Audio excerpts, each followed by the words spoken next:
Welcome to Not Milk Never Milk. Subscribe if you're lactose intolerant. You begin by making sure the tablet stays powered.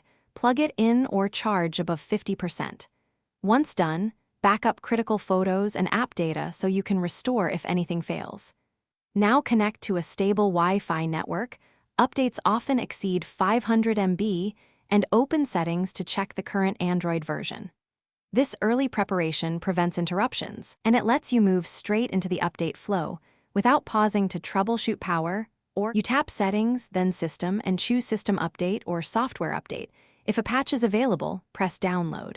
While that file arrives, make sure you keep the tablet awake and avoid running heavy apps that could slow the process. After download, you'll get an install prompt. Accept it, and the device will reboot into the installer. During install, the system updates itself and then optimizes apps. Wait until the process finishes fully before interacting so no files become corrupted.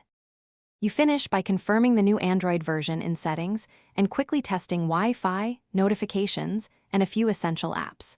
If the tablet won't boot or is stuck, try Safe Mode to isolate a bad app, or, if needed, clear the cache partition to remove corrupted temporary files. If problems persist, restore from your backup and update apps via Play Store to match the new system. This sequence secures your data and ensures the tablet runs smoothly after the update. Thanks for watching. If this was helpful, leave a like and consider subscribing. See you next time.